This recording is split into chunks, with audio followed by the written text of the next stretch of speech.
The email landed in my inbox at 4:53 p.m. on a Tuesday, just as I was contemplating battling the evening commute. Subject: Urgent meeting request, Project Horizon debrief. Odd, I thought. Project Horizon, our flagship cloud integration initiative, wasn't due for a debrief for another month, and I, Liam McGregor, as its lead architect for the past 2 years, would typically be the one scheduling such a meeting, not summoned to it by an HR business partner I barely knew. 10 years. 10 years I'd poured into Innovatech Solutions, from a senior developer to the guy they trusted with their most critical systems. The suddenness of it, the impersonal sender, it felt like a cold draft under a warm door. They called me into a sterile conference room, the one usually reserved for client negotiations, not internal discussions. Sarah from HR, looking unusually grim, and Mark Jenkins, the new VP of Operations who joined 6 months prior and still called me Leo, were waiting. The conversation, if you could call it that, was brutally short. Restructuring, Mark had said, his eyes flicking to a point somewhere over my left shoulder. Redundancy. My role, apparently, was no longer required. 30 minutes to clear my desk. Security would escort me out. Just like that, a decade of loyalty, of late nights coaxing buggy code into submission, of weekends spent ensuring their systems stayed online during critical upgrades, evaporated under the fluorescent lights of that soulless room. They handed me a severance package that felt more like an insult than compensation, a folder thick with corporate jargon and non-disclosure agreements. As I walked out, flanked by a stone-faced security guard, a wave of something cold and surprisingly calm washed over the initial shock. They thought they were just cutting a middle-aged salary, an old hand who was perhaps a little too comfortable, a little too resistant to their newer, shinier, and in my opinion, dangerously flawed methods. They didn't know about the meticulous records I kept, the design documents for systems they no longer fully understood, the audit trails of decisions made against my explicit written warnings. They didn't know that when I built their core infrastructure, I built it with safeguards, with ways to verify its integrity, ways only I truly knew. They didn't know that in their haste to show me the door, they'd forgotten I still had the architectural blueprints, the schematics, the metaphorical backdoor keys to the kingdom I had helped build. And in that moment, walking towards the elevator, I knew this wasn't just an ending. It was the beginning of a very different kind of project. My journey with Innovatech Solutions began on a crisp September morning in 2014. I was 45 with a solid resume in software architecture, looking for a place where I could make a tangible impact, not just be another cog. Innovatech, then a mid-sized company with big ambitions in the financial tech sector, felt like the right fit. The CEO at the time, a man named Arthur Wembley, interviewed me personally. He spoke of building a company based on innovation, yes, but also on trust and long-term vision. I bought into it. I started as a senior systems architect, tasked with modernizing their aging client data management platform. It was a behemoth, a spaghetti-coated monster that creaked under the strain of new client acquisitions. I remember the first 6 months were a blur of 18-hour days, fueled by lukewarm coffee and the sheer challenge of it. My wife, Clara, was a saint, managing our home, our then-teenage son Ben's school commitments, and my frequent absences with a grace I often felt I didn't deserve. The mortgage on our modest suburban home, the plans for Ben's college fund. It all hinged on this job, on me succeeding. And I did. The new platform, which I christened Client Nexus, launched 18 months later, on time and under budget. It was robust, scalable, and secure. It became the backbone of Innovatech's operations, the engine driving their growth. Arthur himself shook my hand at the launch party, a rare company-wide celebration, and told me I was one of the best hires he'd ever made. That praise, more than the modest bonus that followed, meant the world. Over the next few years, I became the go-to guy for any complex technical challenge. When a critical server crashed at 3 a.m. on Christmas Eve, threatening a major client's year-end processing, it was my phone that rang. I remember driving through deserted, snow-covered streets, the fate of a multi-million-dollar account resting on my shoulders. I got it back online. No overtime claim, no special mention in a newsletter. Just the quiet satisfaction of a job well done, and the implicit understanding that I was indispensable. I mentored junior developers, documented everything meticulously, a habit that would later prove invaluable, and always put the company's stability above office politics or chasing the next shiny new technology unless it genuinely served a purpose. My performance reviews were consistently stellar. "Liam is a cornerstone of our technical team," one read. "His dedication and expertise are unparalleled," another praised. I wasn't just an employee. I felt like a steward of their digital assets. I saw my future there, perhaps a director-level position eventually, a comfortable glide into retirement. Stability wasn't just a word.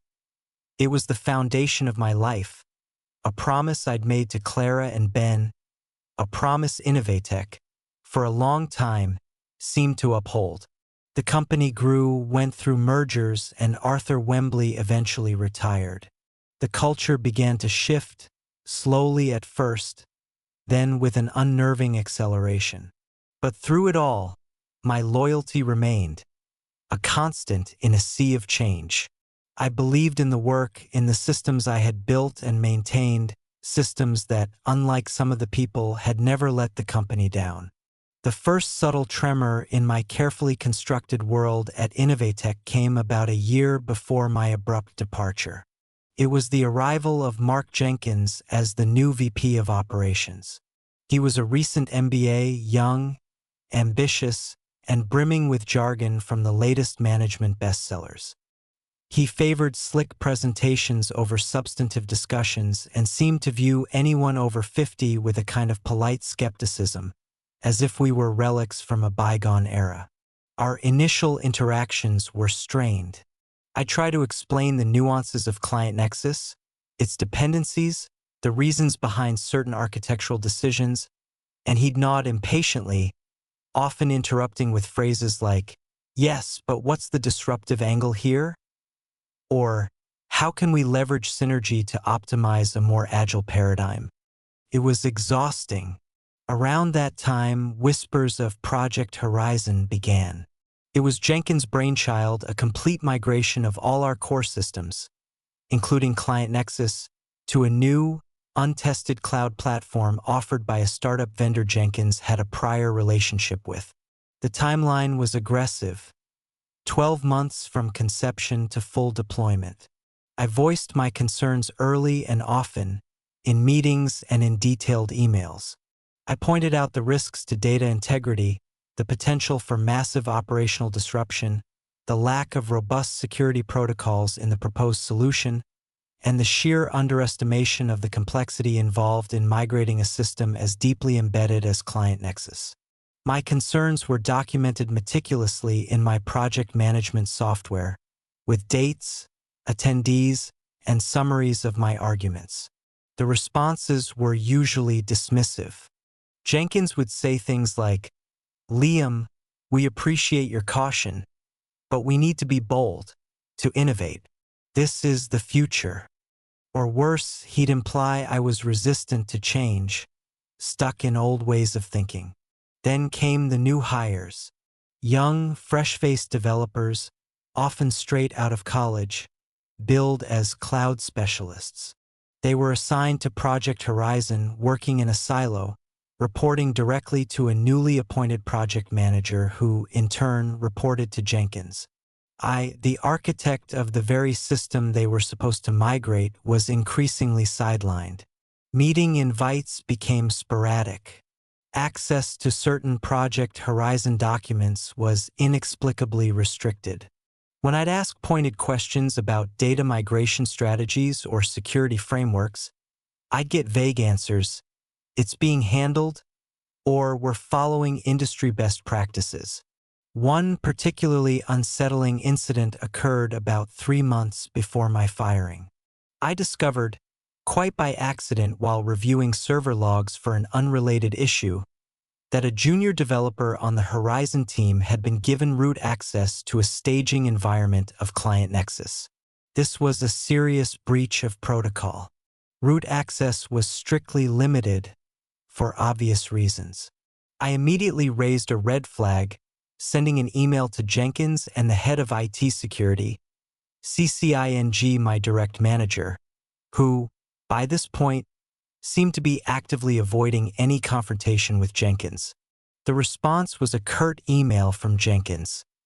Liam, this was a necessary, temporary measure for an urgent diagnostic. It has been revoked. Please trust the process. I checked the logs again. Access hadn't been revoked for another 48 hours after his email, and during that time, large, unexplainable data packets had been transferred out of the staging server. My gut churned. This wasn't just about a new project. It felt like something was fundamentally wrong. I started spending my evenings reviewing my old design documents, my detailed notes on Client Nexus's architecture, its security features, its data validation routines, things I knew better than anyone.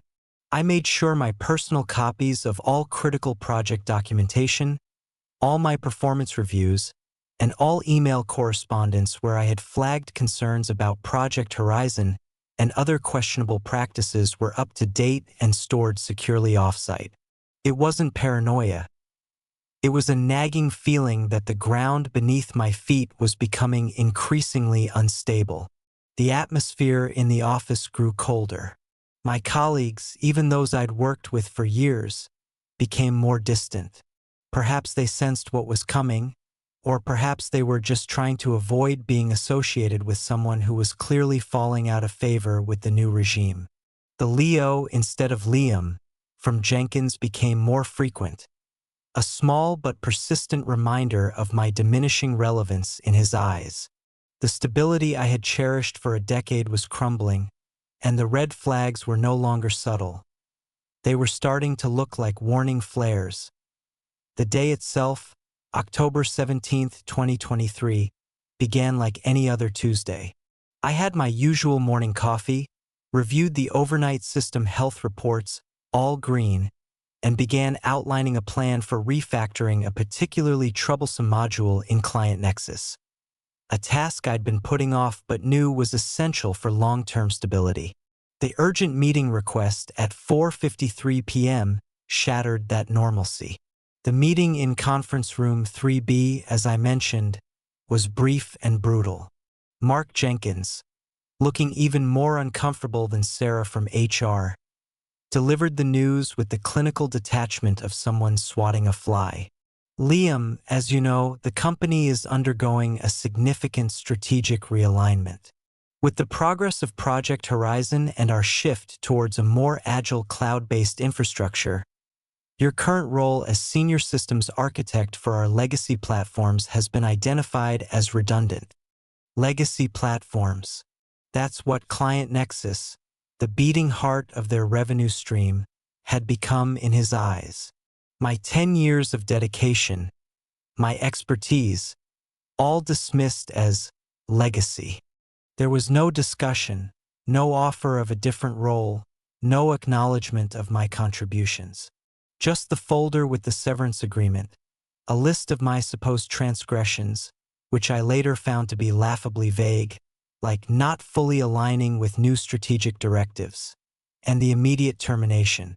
The shock was profound, but a strange sort of clarity cut through it. This wasn't a spur-of-the-moment decision. This had been planned.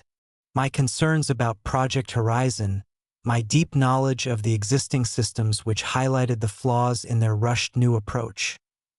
I wasn't just redundant, I was an obstacle. The security escort, a young man named David who looked genuinely apologetic, walked me back to my desk. My colleagues averted their eyes. The humiliation was a physical weight. As I packed my few personal belongings, a framed photo of Clara and Ben, a collection of industry awards I'd won for Innovatech, a slightly battered coffee mug that read World's Best Code Whisperer, a gift from a former intern. My mind was already racing. The backdoor keys weren't literal keys, of course. They were my intimate, unparalleled understanding of the systems I had built and the meticulous records I had kept. Specifically, I had 1. Complete architectural diagrams and source code annotations for Client Nexus, including undocumented diagnostic routines and data integrity checks that I had built in. These were far more detailed than the official company documentation, which had grown outdated. 2. A comprehensive log of all my formal warnings and concerns regarding Project Horizon, including copies of emails, meeting minutes I had personally transcribed, and risk assessment reports I had submitted, all of which had been largely ignored or dismissed by Jenkins and his team. This included specific predictions about potential data corruption issues and security vulnerabilities in the proposed cloud architecture. 3. Evidence from my deep dive into the server logs of unauthorized and poorly managed access to sensitive staging environments by the Project Horizon team, along with records of the unexplained data transfers I'd spotted. 4. Copies of past internal audit reports I had contributed to, highlighting existing vulnerabilities in their older infrastructure that were meant to be addressed before any major migration but were, to my knowledge, still pending due to budget reallocations towards Project Horizon. Jenkins's team was essentially building a new house on a shaky foundation, and I had the original surveyor's reports and my own structural analysis. As David escorted me out of the building, the October air feeling cold on my face, I didn't look back. There was no anger, not yet, just a deep, chilling resolve. They thought they had silenced a critic. They thought they had streamlined their path to a flawed vision. They had no idea I was about to become their most thorough and entirely unwelcome quality assurance analyst. That evening, after breaking the news to a shocked but incredibly supportive Clara, I didn't just mourn my job. I began to plan.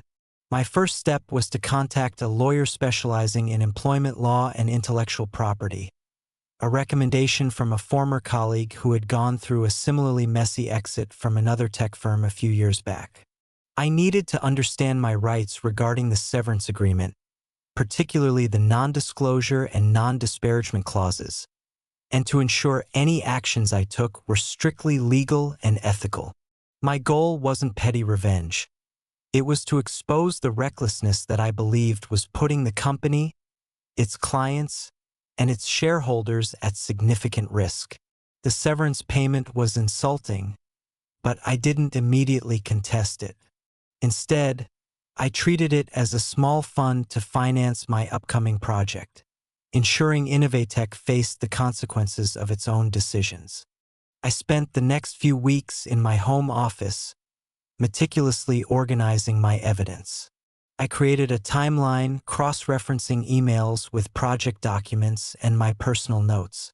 I compiled a detailed risk assessment report, far more comprehensive than anything I'd been allowed to submit while employed, outlining the specific vulnerabilities in Project Horizon and the potential impact on Client Nexus data. I focused on facts, on technical details, on the documented history of ignored warnings. The backdoor keys were ready. It was just a matter of choosing the right doors to open and the right time to do it.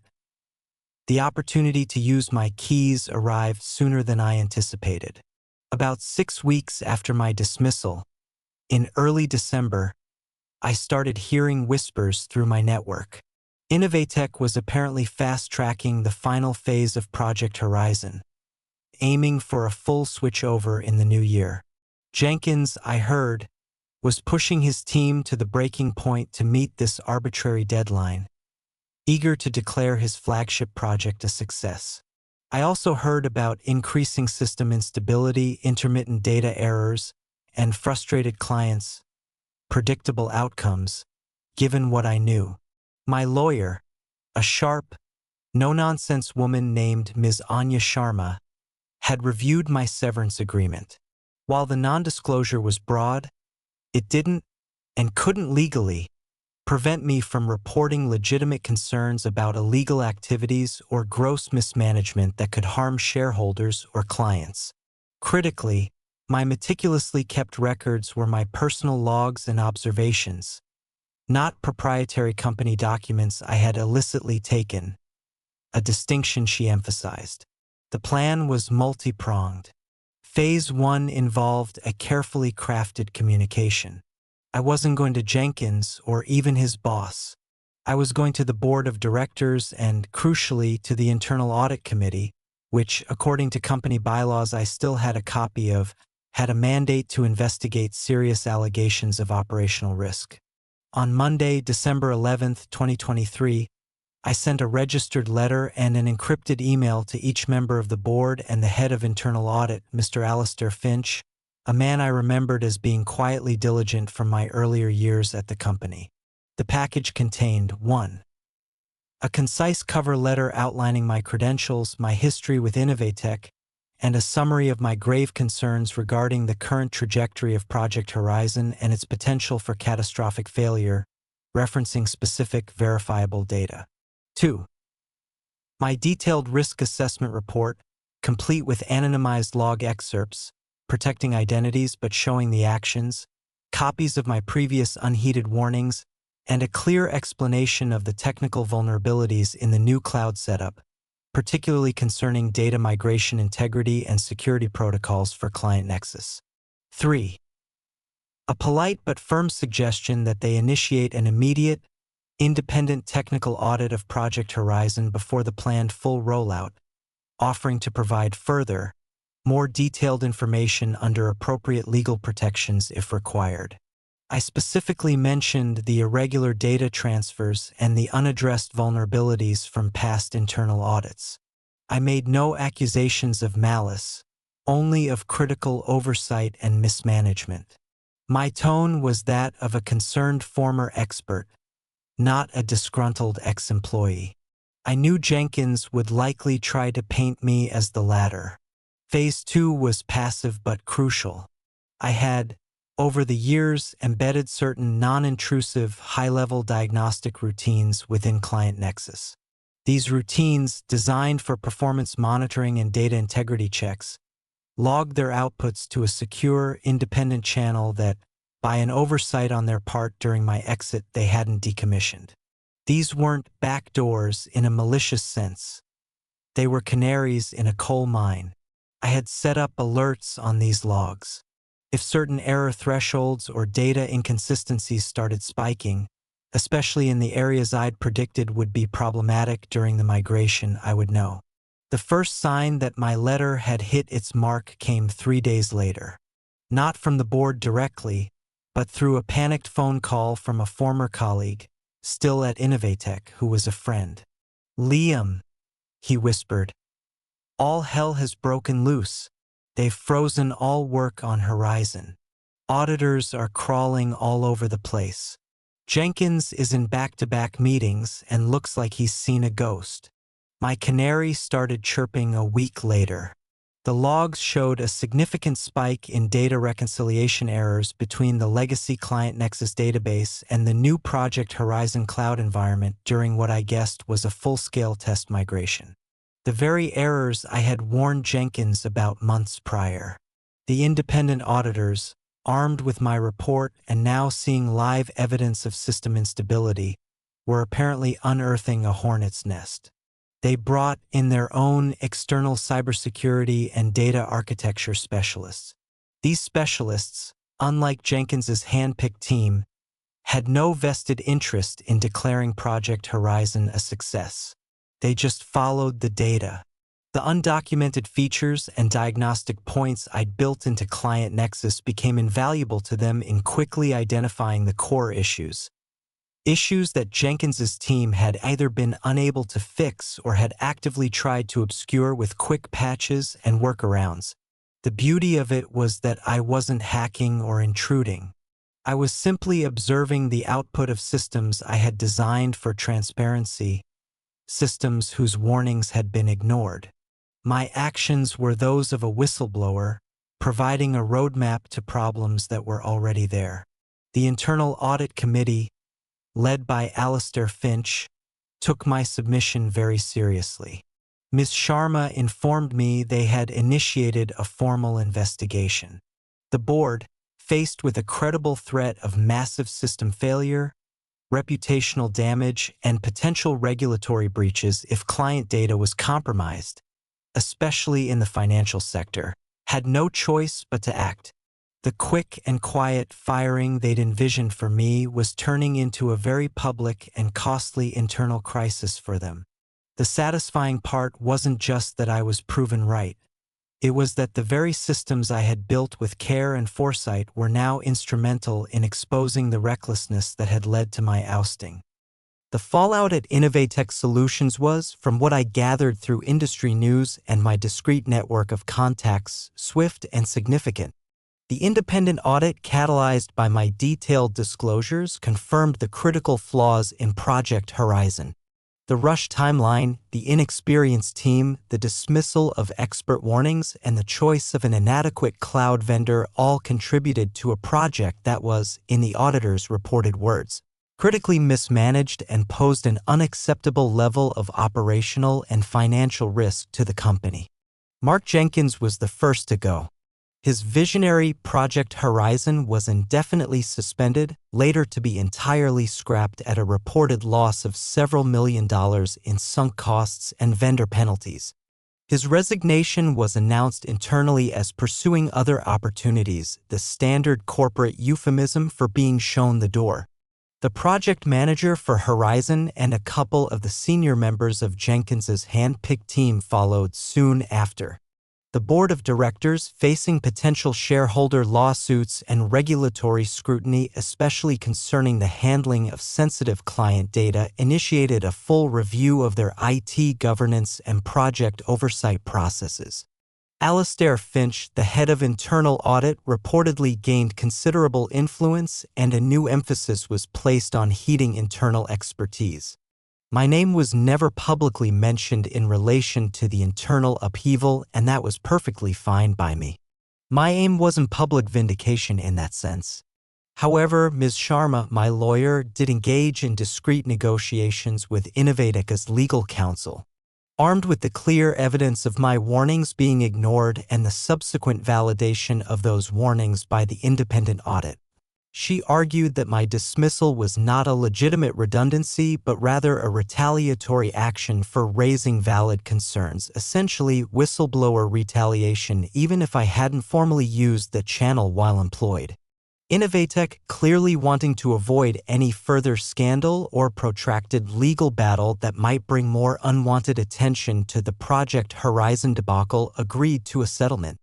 It was substantially more generous than the initial severance package, included a formal acknowledgement, for my eyes only, of course, but satisfying nonetheless, that my technical assessments had been subsequently found to be accurate, and a mutual non-disparagement agreement that felt more balanced this time.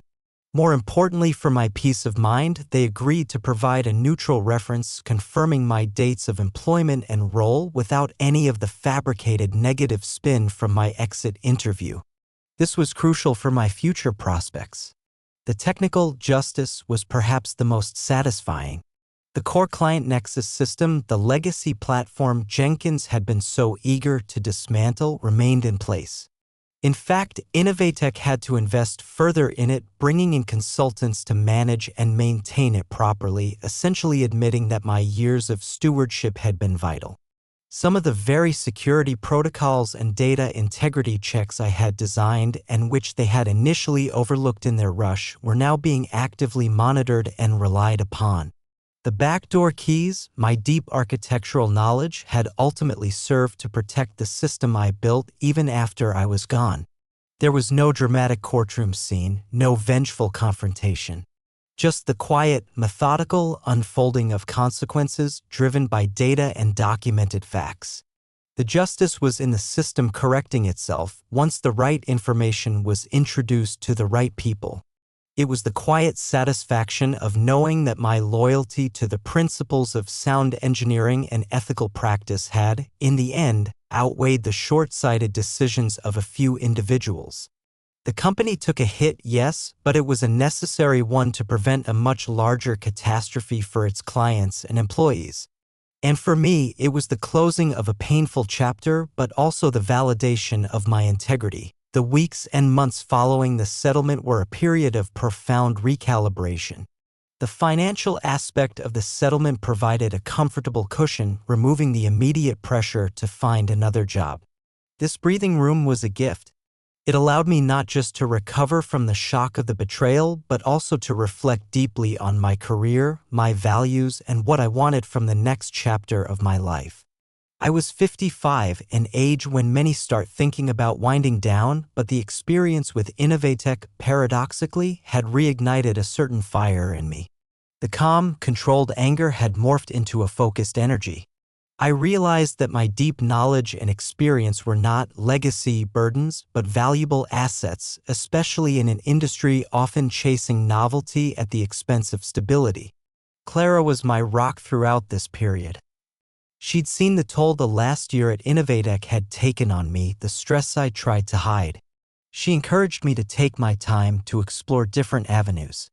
Ben, now a young man himself, working as a civil engineer, expressed a quiet pride in how I'd handled the situation, which meant more to me than any corporate accolade. I didn't rush into anything. I updated my resume not with bitterness, but with a renewed sense of my own worth. The neutral reference from Innovatech was a clean slate. I started networking, having quiet coffees with former colleagues and contacts in the industry. What I found surprised me. My reputation for building robust, reliable systems and for ethical conduct was more widespread than I'd known. The story of Project Horizon's near disaster, though not publicly linked to me, had circulated within certain tech circles, and those who knew of my deep involvement with Client Nexus could connect the dots. Instead of seeking another full-time corporate role, I decided to pivot. I started my own consulting practice, specializing in independent technical audits, system architecture reviews, and risk assessment for complex IT projects, particularly for companies in the financial and healthcare sectors where stability and data integrity are paramount. My backdoor keys had shown me the power of meticulous documentation and deep system understanding, and I realized many companies desperately needed that kind of independent, unvarnished expertise before embarking on major transformations. My first few clients came through word of mouth. They weren't looking for a yes man, they were looking for the kind of candid, technically grounded advice I had tried to give Jenkins. My experience at Innovatech became a powerful, albeit anonymized, case study in what not to do. It was fulfilling work. I set my own hours, chose projects that interested me, and worked with people who valued my insights. The stress was different, the pressure of delivering high-quality analysis, but without the soul-crushing office politics or the fear of being undermined for speaking truth to power. There's an emotional closure that comes not from revenge, but from rebuilding and finding a new purpose. Innovatech is a chapter in my past. I don't dwell on the bitterness of the betrayal anymore. Instead, I see it as a harsh but necessary catalyst that pushed me out of a comfortable but ultimately precarious situation and onto a path that is more aligned with who I am. Loyalty, I've learned, is a two-way street. When it's not reciprocated, it's not a weakness to withdraw it and invest it elsewhere, especially in yourself. My meticulous nature, once perhaps seen as overly cautious by the likes of Jenkins, is now the cornerstone of my new venture. The keys I held were not just to Innovatech's systems, but to my own future, a future built on integrity, expertise, and the quiet confidence that comes from knowing your worth even when others try to diminish it. And that, I've found, is the most satisfying outcome of all.